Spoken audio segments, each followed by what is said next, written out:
Triple டிபார்ட்மெண்ட்டில் assistant ப்ரொஃபஸராக work பண்ணுறேன்.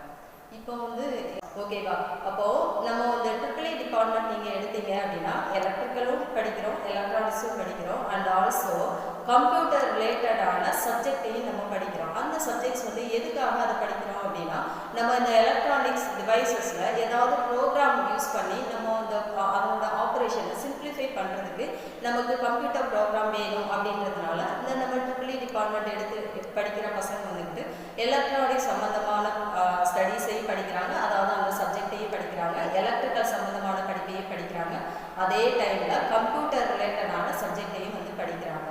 ஓகேவா, இது வந்து ட்ரிபிள் டிபார்ட்மெண்ட்டோட அதாவது ஸ்பெஷல் ஃபீச்சர்ஸ். ஓகேவா, அடுத்து இந்த 4 வருஷம் நீங்கள் படிச்சுட்டு ட்ரிபிள் டிபார்ட்மெண்ட் முடிச்ச உடனே அடுத்து இது சம்மந்தமான என்னென்ன வேலை வாய்ப்புகள்லாம் இருக்குது அப்படின்னா அதுலேயும் வந்துட்டு நம்ம அதாவது சிறப்பு அம்சங்கள்லாம் இருக்குது. என்ன அப்படின்னா இதில் நம்ம எலக்ட்ரிக்கல் சம்மந்தமான வேலைக்கும் நம்ம போய்க்கலாம், எலக்ட்ரானிக் சம்மந்தமான வேலைக்கும் போய்க்கலாம், அண்ட் ஆல்சோ நீங்கள் கம்ப்யூட்டர் ரிலேட்டடான சப்ஜெக்ட்டு நீங்கள் படிக்கிறதுனால கம்ப்யூட்டர் ஜாப்புக்கும் வந்து நம்ம போய்க்கலாம். ஓகேவா, அப்போது எலக்ட்ரிக்கல் சம்மந்தமாக என்னென்ன ஜாப்புக்கெல்லாம் போகலாம் அப்படின்னா நான் ஆல்ரெடி சொன்ன மாதிரி இந்த பவர் பிளான்ட் இன்ஜினியராக போகலாம், பவர் சிஸ்டம் இன்ஜினியராக போகலாம், ஃபீல்டு இன்ஜினியராக போகலாம். அடுத்து எலக்ட்ரானிக் சம்மந்தமாக பார்த்தீங்க அப்படின்னா இந்த பிசிபி இன்ஜினியர்ஸ், அதாவது இந்த சிப் மேனுஃபேக்சர்ஸ் பண்ணுறது அந்த மாதிரி இன்ஜினியர்ஸாக வந்து போகலாம், சாஃப்ட்வேர் சம்மந்தமாகவும் போகலாம்.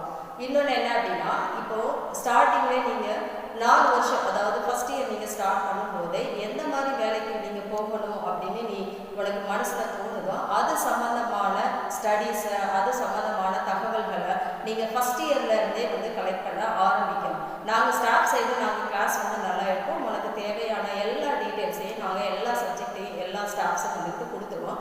அட் த சேம் டைம் நீங்கள் என்ன செய்யணும் அப்படின்னா லைப்ரரியில் போய் கொஞ்சம் டேட்டாஸ் எல்லாம் கலெக்ட் பண்ணணும். இன்னொன்று மொபைலில் முன்னாடிலாம் வந்து மொபைல் கிடையாது, இப்போ வந்து எல்லாருமே மொபைல் வச்சுருக்காங்க, அப்போது அதில் கிடைக்காத டேட்டாஸே கிடையாது. புரியுதா, அப்போது உலகம் உள்ளங்கையில் அப்படின்ற மாதிரி இப்போ மொபைல் வந்து நம்ம உலகம் மாதிரி நம்ம உள்ளங்கையில் இருக்குது. அப்போ உலகத்தில் இருக்கிற எல்லா விஷயங்களையும் நம்ம மொபைல்லேயே வந்துட்டு நிறைய கற்றுக்கலாம். அப்போ நம்ம என்ன வேலைக்கு போகிறோமோ அது ரிலேட்டடாக உள்ள தகவல்களை நீ யூடியூப்லேயோ இல்லை கூகுள்லேயோ அந்த இதை வந்துட்டு சேகரிச்சுக்கிட்டே இருக்கலாம். புரியுதா, அதே மாதிரி இந்த ட்ரிபிள் முடித்த உடனே நீ பிஇ முடித்த உடனே அதாவது கவர்மெண்ட் ஜாப் தான் போகணும் அப்படின்னு எடுத்துட்டேன் அப்படின்னா இந்த ட்ரிபிள் படிக்கிறது வந்துட்டு ஒரு பெஸ்ட் சாய்ஸாக வந்து இருக்கும். ஏன் அப்படின்னு எடுத்துட்டேன் அப்படின்னா இப்போ ஸ்டேட் கவர்மெண்ட்லேயும் சரி சென்ட்ரல் கவர்மெண்ட்லேயும் சரி நம்ம எலக்ட்ரிக்கல் இன்ஜினியர்ஸ் வந்து கண்டிப்பாக வேணும். ஏன்னா எலக்ட்ரிசிட்டி அப்படின்றது எலக்ட்ரிசிட்டி இல்லாமல் எதுவுமே இயங்காது, அப்படிதான். இப்போ ஒரு கம்ப்யூட்டர் எடுத்துட்டாலுமே அதுக்கு ஒரு எலக்ட்ரிசிட்டி வேணும்.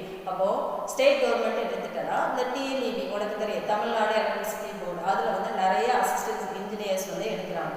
அப்போது அதுக்கு நீ டிகிரி முடிச்சதுக்கப்புறம் நீ கவர்மெண்ட் ஜாபுக்கு போகணுன்னா ஸ்டேட் கவர்மெண்ட்டில் டிஎன்இபியில் போகலாம். சென்ட்ரல் கவர்மெண்ட்டுன்னு எடுத்துட்டேன் அப்படின்னா ரயில்வே டிபார்ட்மெண்ட்லேயும் ட்ரிபிள் முடித்த பசங்களை வந்துக்கிட்டு எடுக்கிறாங்க, அதாவது அசிஸ்டன்ட் இன்ஜினியர்ஸாக வந்து வேணும்னு சொல்லி எடுக்கிறாங்க.